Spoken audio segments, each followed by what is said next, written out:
It's kind of like first, probably freedom. So the second is that independent.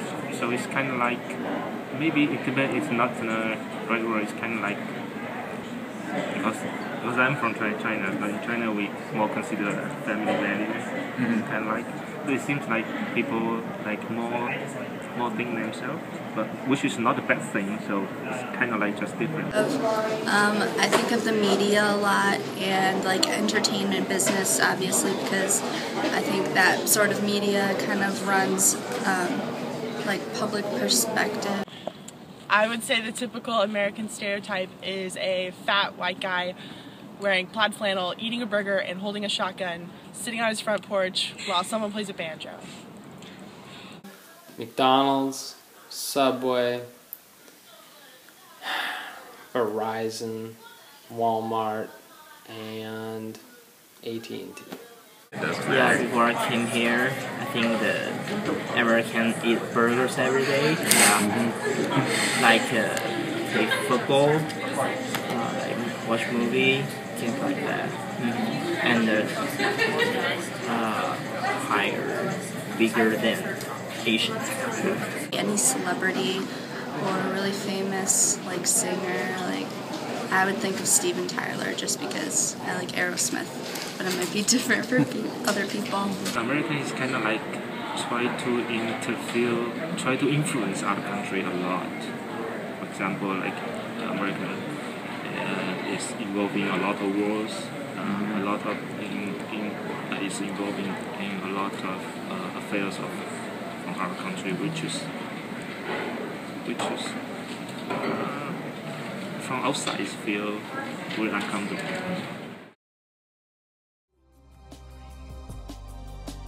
To study the globalization of American pop culture through a process of triangulation, we collected both qualitative and quantitative data to answer our 3 research questions. First, a physical survey and open-ended questionnaire that consisted of 5 basic questions about American pop cultural influence and 2 pictures, asking the participants to identify objects inside those photos. Next was a series of interviews done of Americans and non-Americans, further exploring our topic on a more personal level.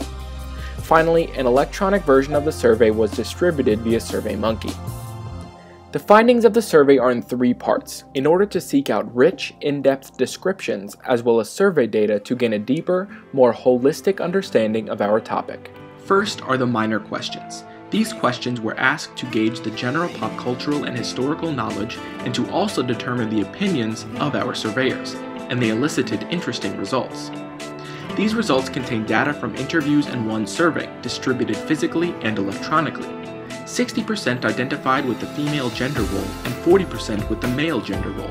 65 out of the 90 participants were born in America and were predominantly white, while 25 of the participants were born outside of the US and are of mixed, self-identified ethnicities.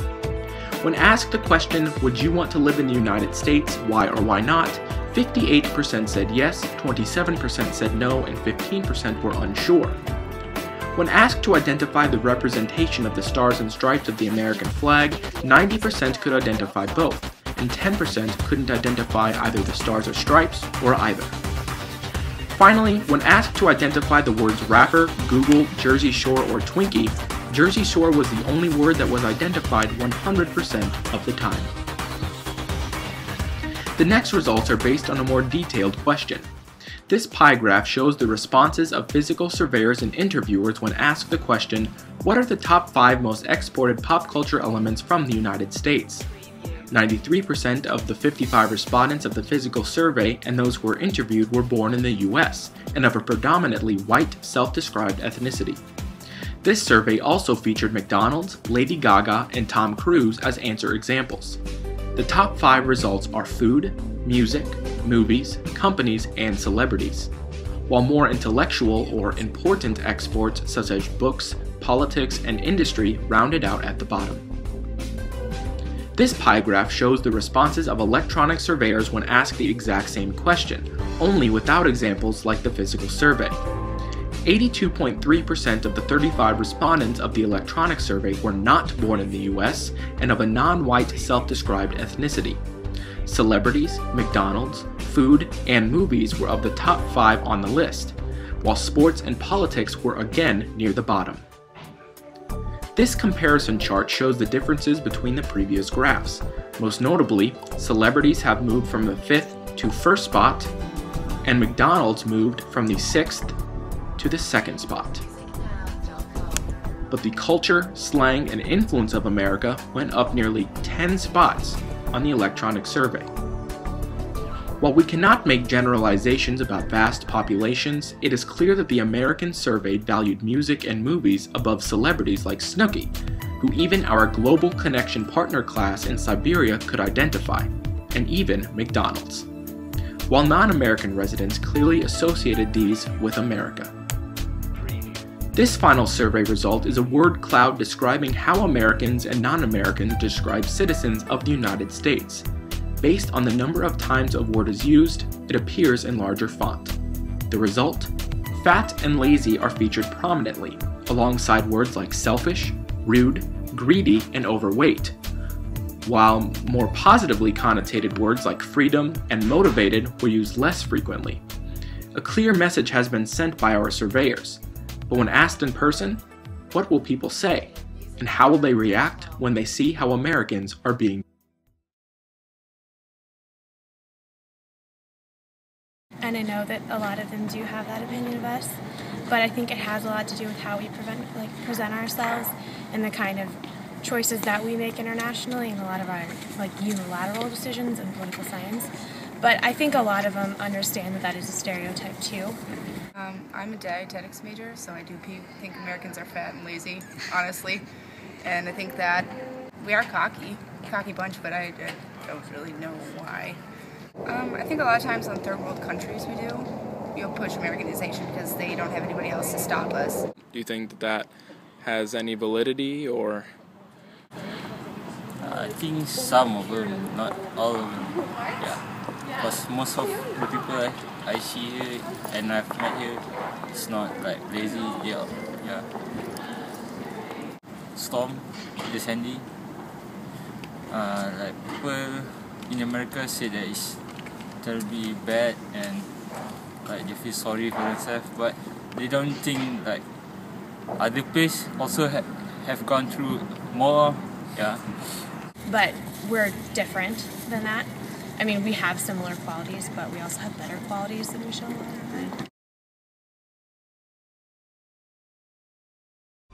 For our conclusion, we will present 3 distinct scholastic interpretations of pop culture, all of which have been adapted from the textbook Intercultural Communications in Context.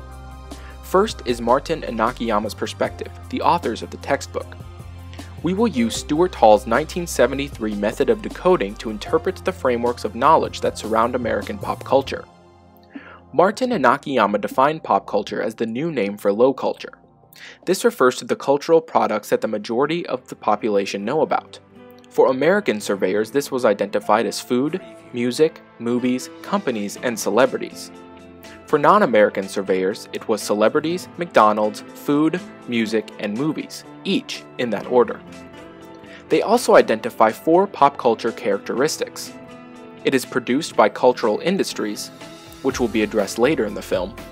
It differs from folk culture in that its primary motive is for profit. It is everywhere, and as we have discovered, even minor American celebrities can reach from Siberia to China and beyond. Finally, it fills a social function, like Hollywood and escapism, or fast food fighting suburban hunger. Martin and Nakayama further attempt to distinguish pop and folk culture. Because industries such as Hollywood, professional sports, and fast food chains are all driven by profit, they are considered cultural industries.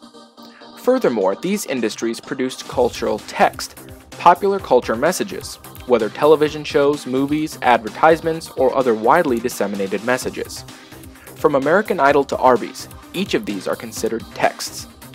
Folk culture, on the other hand, is traditional and non-mainstream activities that are not financially driven. This can range from underground music to small independent films, both armed with the sole purpose of sending a message.